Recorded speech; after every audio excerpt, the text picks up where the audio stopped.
What's up, guys? Derek from Team Shift here. It is currently 2 a.m. 207. 2:07. We are testing for locals tomorrow, and we are coming at you with amazing death profiles, with new cards from the sneak peek that we are super excited to show you. And right now we have the Demise True Draco, and it's damn spicy. So let's see this deck. We've been play testing all night. Yeah. This deck is killing it. This has been hours in the making. Oh wait, let's show the mat off first. Oh yeah, There's the gotta nice, represent the Millennium Games. Yep. All right, so to get started, I play two Masterpiece, the True Draco Slayer, or the what do you call it? The True Draco Slaying King. If I had three, maybe I'd play it, but I mean, you can only rip so many kits, and I ripped my kit, and I mean, I didn't pull the whole deck, but I wasn't about to just buy it all. But two's been working really good because it does brick. You don't want to see it in your hand. You can search it so easily in this deck that you don't really want to play three of it anyway. Popping cards is really good too, but you don't want to burn all your resources by doing that. I play three of the Burning Knucklers or whatever, the Dynamite Knight. He's really good. He searches your trap, and I didn't realize how broken that was until, like, I'm like, oh, my hand's really not that good, and then I'm just like, let me just sit on this, and you sit on this and no cards, it's fine, because the first card your opponent activates, you're like, oh, well, I have a Revival now, or whatever the hell else I want that's a trap, and then I just get a tribute for Masterpiece on my opponent's turn anyway, so it's really good. Then I play two copies of the Wind Majesty Maiden. I actually really like her because she searches your Masterpiece right out of the deck. This is, like, the thing about this build is it's definitely not playing, like, any other engines in it, so I figured having this just gives it a bit of consistency that it wouldn't have otherwise. Like, just search whatever you want, and then when your opponent activates cards, just punish them for it, so it's really cool. And these are both one tribute, so. Then I play one copy of this guy, which is the... Ignis Heat. Yeah, Ignis Heat. I haven't seen him yet in testing, but I actually really like him, though, because... getting your spells is super important with recycling, drawing, and just plussing. So, like, this is really good to have on your turn. As one of my friends, Carl, was saying, the Zodiac Master, he was saying how you play this card, and if you're going second, it's really good because it allows you to establish boards that you can use to break your opponent's things. So, it's really cool. I was playing one, and I upped it to two, and I've loved it so much ever since because the more you see the new True King, the Wind one, the better it is because it's with Diagram it's a +2. You just pop this and then you search a spell and you monster or two monsters, whatever you want, trap a monster. And I mean, I summoned it once, banished 4 cards from Derek's deck. But it's really cool though. 2700 attack is strong. You can revive it with the True King trap. So and when it's killed by battle, it also gets its effect of search. I think it's just card effect. No, it's by battle too. No, just card effect. If this card is destroyed by card effect, you can add one. Oh, never mind. Yeah, it's not that good. But then the last super spice deck choice right here is the one copy of Ghost Ash. Or the one of the Ass Blossom. The one via the Ass Blossom. It's so good. Like, the thing is, like, since this is a Demise version, I figure, like, you should be playing at least one. Like, you're not always going to have Demise in your hand. I swear to God. Like, if someone has Demise every turn, you're the best in the game. I don't think you saw Demise, like, more than once. Like, I know. But the thing about this card, though, is, like, at least my philosophy with playing any Demise deck is, like, you shouldn't be thinking that, like, you're always going to have it every single turn. Yeah. Because it's just a really bad thought process to be, like, I'm always going to have the best card in my deck in my hand at all times when you can't even search it. No. So, like, playing one cool thing that you can use to interact with your opponent on their turn, like the best card in the game right now, yeah, sure, I'll play one. And you only pulled one, so why not play it, right? Exactly.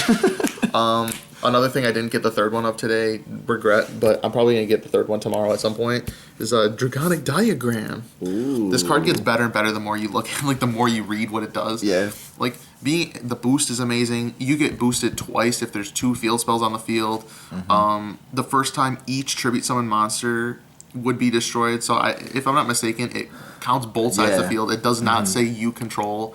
So if your opponent has a Draconic Diagram, which Derek learned the hard way when we were playtesting, he's like, attack with Conductor Tyranno into my guy. I'm like, okay, because this thing is on the field and says my guy's tribute summon and he doesn't die. And then searching is literally like so good. You do need the third one though. Like, I won't deny, like, having the third one is so relevant.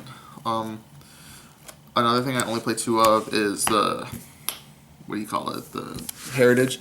I kind of like this card. I like it a lot. I kind of want to play 3, but I like it at 2. This is definitely the better of the 2. Yeah. I want to play 3 of it. When I pick up my 3rd one, it's gonna be really good. But like to be honest, I like having 2 as well, just because like it's so searchable, and like you got to set up for it because you don't want to just burn all your cards in a turn, because then you just like waste resources, and that's just really bad in my opinion. I feel like playing conservatively with like a deck that's so control based is just like important. But we do play 3 of these to make up for the only 2 of those. The Disciple, it's really cool because you just recycle everything, and then especially like it doesn't say one copy of each type of name. You can get anything, so it's like who cares? You kill everything, whatever. Put back 3 Reborns, win. Amazing. We play the Monarch Stormforth because we want to just make sure our opponent cries even harder. Now we're on to the Pot of Desires. I don't like to play 3 Pot of Desires in any deck I play. I only really want to resolve it once. I mean, the card's really good. Every time I resolved it, I don't think I lost when I Pot of Desires anytime against you. Derek put up a board, Calamities, Ultimate Tyranno, Dryden, Emerald, and... and he broke it. I had one trap on the field, and I had the field spell and this, and just with that, I just managed to like break an entire board. It was the most ridiculous thing. Yeah, it was super fun. Woohoo! Yeah, and he Calamities. I didn't even have monster effects that turn. I was like, use my traps to pop everything you have. Haha. Like we were talking, and like the reason this deck is like so good is it breaks the boards with the spells and traps. So like all the monster hate that's in the game, like you can't strike my trap being destroyed and killing your thing. You have to have like a macro or something, and there's just nothing that really like can out that. They have to go to the grave, right? They don't just they have to go to the graveyard. But another thing we play are the 3-card Demise in this deck, because like it's Demise, True King.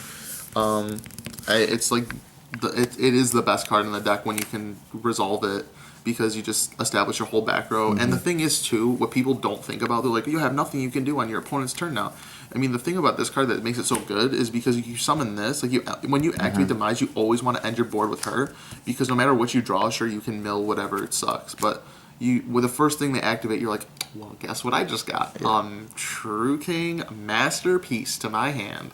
Like, True Draco Slayer, whatever. Who cares? Like, it's the best. Like, you literally like can't lose when you do that, because then you just +2'd off of that, and it's amazing. Then you play 3 Duality.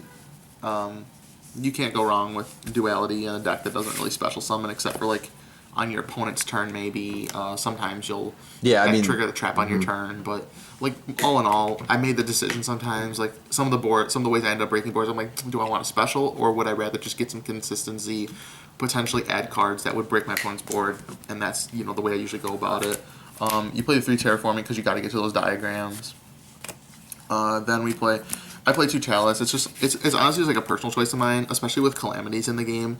Like and it's so easy being a 2-card combo that he made against me. Yeah. He made like these crazy boards against me, like turn 1 at least 4 games in a row, and I was like, that's actually ridiculous. And having just a free card to out an effect like a Dryden pop is like actually super devastating when your hand is so limited and you have to conserve your resources. You don't want them to just pop your field spell. You don't want them to just pop whatever you have. So like, playing the Chalice is really nice too, because you could be like, maybe bait the Dryden, pop the Calamities, or bait the Calamities, and then like find a way around the Dryden in a different way. So it's pretty cool. For the traps, it's nothing too special. We play 3 of the True King's Return. I don't really care what anyone says. I think like especially if you're playing Desires in your main deck, you need 3 of this. Like you get to revive a 2950 monster in defense mode for free every turn at its worst, and like. You get tribute fodder. You get to, special on your get guys for the next turn. Trap card, like pop monsters. You can't beat that.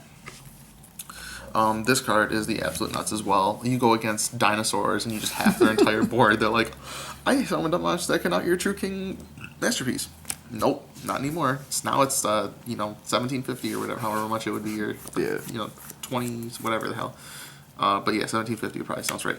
But yeah, you play 2 of these, it's still really good. Then like the last few traps are just TECHS. I'm still kind of trying out. I don't know how I feel about them yet, because like they are good, but I just like the regular True King traps so much. I don't know.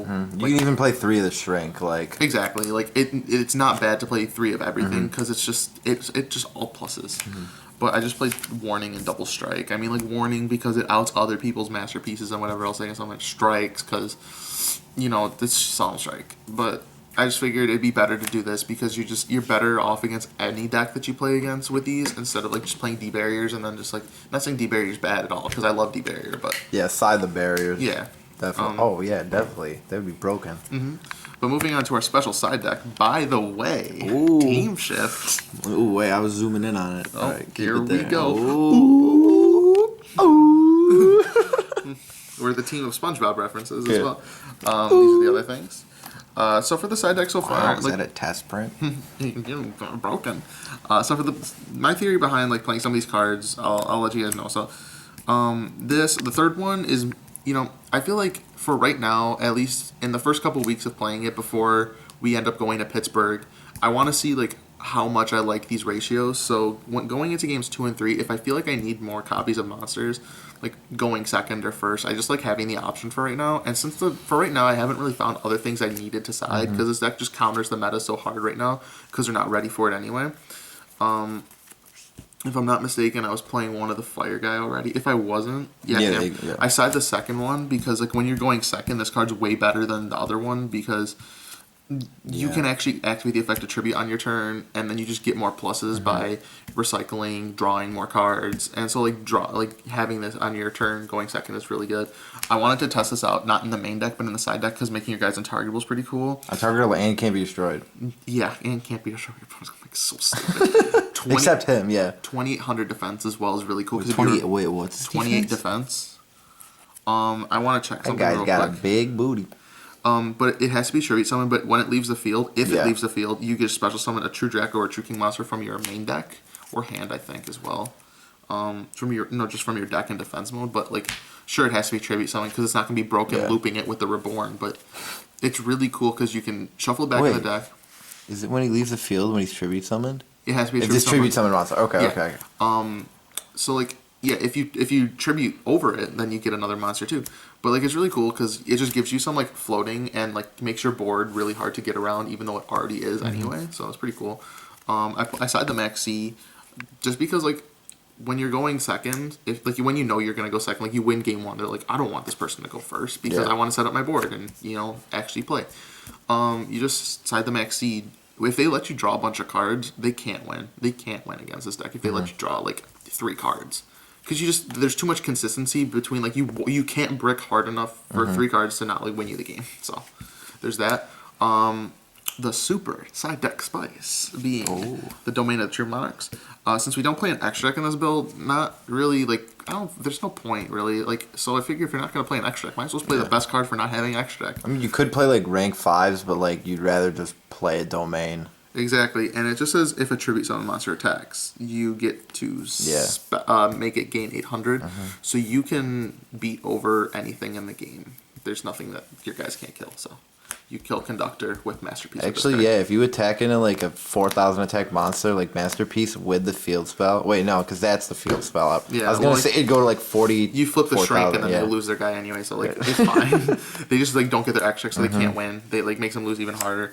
I'm siding the Galaxy Cyclones. Or the Cosmic Cyclones. I don't really, if any chance of me playing a deck that is similar to this, I'm like, I'd rather just be stronger in any potential mirror match I face. So having these and my opponent doesn't, I would just, we out them, we win. We're ahead of them. I side the Regaki just in case. I feel like it's just a card. If you're not maining it, you're siding it. I don't care what I'm playing. I'm also siding Imperial Order. I know it seems bad, but as he was pointing out to me, you can just tribute any continuous spell or trap to tribute some of these guys. It doesn't have to be a true Draco card if I'm not mistaken. Like, yeah, it's just continuous spells and traps. Yeah, so anything you turn yourself off, but like it just only for their turn. Then you come back, you're like, okay, well now it's in the graveyard. Now my spells are alive, and I have a monster that says fuck you. So, also, and when it's in the grave, you can banish it with Masterpiece. Yeah, you can also banish this with Masterpiece. You can also pop it with your Draconic Diagram as well if you needed to. If it's in your hand and you just don't want to use it. Like, you're like, oh, well, I drew it a turn too late. Well, I'll just pop it now and not do anything with it. His idea, which I actually really like. The skill drain. Skill drain. Like I said, your opponent's turn. You turn off all their cards. Yours comes back. And since the deck's helmet, you turn off your own skill. So Exactly. Skill drain. You turn off your own skill. Yeah. But it's really cool because your opponent, you're going against Zoo. Zoo can't really beat skill drain. A lot of decks can't. You strike their dinosaur, they can't really out your board anyway. They're Conductor Tyranno, so it's pretty cool. And then the last cards are the best cards, being 3-dimensional barrier, because you go against any extra deck based. You go against Zoo, you go against whatever else that uses its extra deck, and you tell them nope, and you win. But I'd rather just have the consistency in the main deck of being good against every matchup, which is why I'm not main decking them right now. If I went to when we go to Pittsburgh, I might just put like 1 to 2 back in the main deck anyway, because like there's gonna be a lot of Zoo. Zoo is still one of the best decks, and like if anything, like you're playing against a mirror match, there's gonna be like Zoo variants. So you just have a D barrier in the main anyway.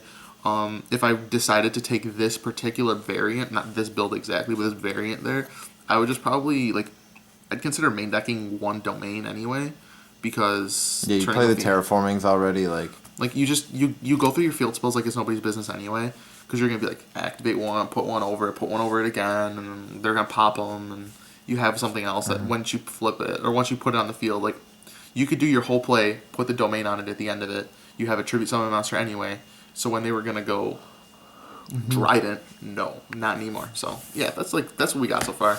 It's been working out really well in testing. I think this deck has like the best comeback. Like we've both noticed. Like you have like nothing, and your opponent has Jesus board, and you're just like, what can I do?